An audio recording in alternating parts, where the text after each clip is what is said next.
जय माता दी दोस्तों, हर हर महादेव। आप सब कैसे हैं? आशा करती हूँ कि आप सब मजे में होंगे। दोस्तों, घर के मुख्य द्वार पर आप भी अगर जलाते हैं दीपक तो जान लीजिए यह 7 नियम। कहीं आप भी तो ऐसी गलतियां नहीं कर रहे हैं जो आपको नहीं करना चाहिए। सनातन धर्म में दीप जलाने का विशेष महत्व है। यह दीपक अपने पितृ देवों को और देवी देवताओं को प्रसन्न करने के लिए जलाए जाते हैं। दीपक अंधकार को दूर करता है और प्रकाश फैलाता है। यह नकारात्मकता को दूर करता है और घर में सकारात्मकता लाती है। बहुत सारे घरों में मुख्य द्वार के सामने शाम के समय दीपक जलाया जाता है। ऐसी मान्यता है कि शाम के समय माता लक्ष्मी घर के अंदर प्रवेश करती हैं, इसीलिए लोग घर के मुख्य द्वार पर दीपक जलाते हैं। लेकिन इसके कुछ नियम भी बताए गए हैं। लेकिन कुछ लोग अनजाने में ऐसी गलती कर देते हैं कि माता लक्ष्मी रुष्ट हो जाती हैं। अगर आप नियम अनुसार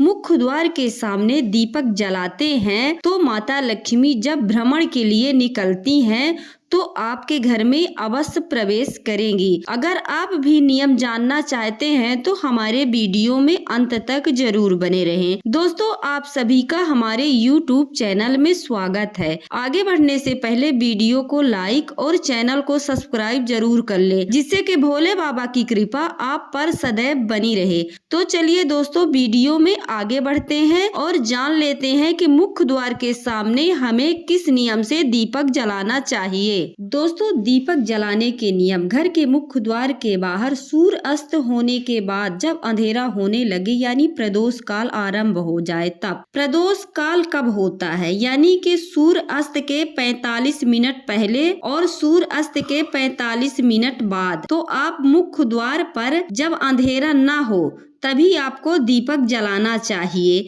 जब उजाला रहे तभी आप दीपक जला दें। माता लक्ष्मी भ्रमण के लिए जब अंधेरा होने को आता है उसके पहले ही भ्रमण के लिए निकलती हैं। तो आपको मुख्य द्वार के सामने प्रदोष काल में दीपक अवश्य जलाना चाहिए। दोस्तों, नंबर 2, प्रदोष काल के समय घर का मुख्य दरवाजा कभी भी बंद नहीं करना चाहिए। खिड़की दरवाजा खोल कर रखना चाहिए ताकि माता लक्ष्मी हमारे घर में प्रवेश हो। और मुख्य द्वार के सामने घी का दीपक अवश्य जलाएं। लेकिन दीपक आपको लंबी बाती के रुई जलानी है, गोल बाती की नहीं। और दीपक को आपको बाएं की तरफ रखना चाहिए, यानी कि जब आप अंदर की तरफ आते हैं तो आपके दाहिने हाथ की तरफ दीपक होना चाहिए। आपके पास घी नहीं है तो तिल के तेल का भी दीपक जला सकते हैं। तेल के दीपक आप जला रहे हैं तो उसमें रुई की बाती नहीं रखनी है। आपको कच्चे सूत की बाती बनानी है, लेकिन आपको गोल बाती नहीं बनानी है, लंबी बाती बनानी है। इससे माता लक्ष्मी बहुत ही प्रसन्न होती हैं। अगर आप नियम अनुसार दीपक जलाते हैं तो माता लक्ष्मी आपके घर में अवश्य प्रवेश करेंगी। दोस्तों, नंबर 3, इस दीपक के मुख उत्तर की ओर होना चाहिए, यानी कि आपका प्रवेश द्वार के अंदर दीपक की बाती का मुख होना चाहिए। और आप पीतल के दीपक का इस्तेमाल करें। यदि आपके पास पीतल के दीपक नहीं है तो आप मिट्टी का दीपक इस्तेमाल कर सकते हैं, लेकिन स्वच्छ और अच्छा होना चाहिए। लेकिन दीपक का मुख अंदर की ओर होना चाहिए, बाहर की ओर नहीं। जब आप प्रवेश द्वार में दीपक रखते हैं तो आपके दीपक का मुख अंदर के प्रवेश के द्वार होना चाहिए ताकि माता लक्ष्मी आपके अंदर की ओर प्रवेश करें। दोस्तों, नंबर 4, जहां पर आप दीपक रखें तो वहां पर 1 लोटा जल या फिर 1 गिलास जल अवश्य रखें। दीपक अंधकार को दूर करता है और जल नकारात्मक शक्ति को नष्ट करता है। दोस्तों, नंबर 5, दीप जलाने के बाद बहुत से लोग अपने मुख्य द्वार को बंद कर लेते हैं।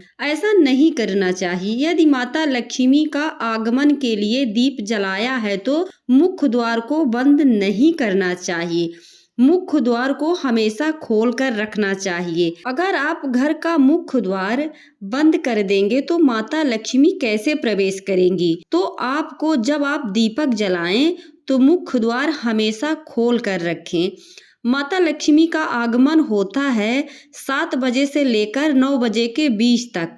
तो आपको मुख्य दरवाजा 7 से 9 तक हमेशा खोल कर रखना चाहिए। दोस्तों, नंबर 6, कई जगह पर कमी होने के कारण मुख्य द्वार के आसपास ही जूते चप्पल या फिर कूड़ेदान रख देते हैं। ये वस्तु यहाँ पर नकारात्मक ऊर्जा पैदा कर सकती है और जूते चप्पल का संबंध शनि देव से माना जाता है। इसके लिए आप उस स्थान पर कभी भी जूते चप्पल और कूड़ेदान नहीं रखना चाहिए। यदि आपके पास सामने जगह कम है तो आप अच्छे से कूड़ादान अंदर रख लीजिए और सुबह उसे फेंक दीजिए। और जूते चप्पल रखने की जगह नहीं है तो जूते चप्पल एक आप स्थान बना लीजिए और अंदर रखें। जूते चप्पल इधर उधर नहीं फेंकना चाहिए क्योंकि माता लक्ष्मी आएंगी आपके घर और उल्टा पांव वापस चली जाएंगी रुष्ट होकर।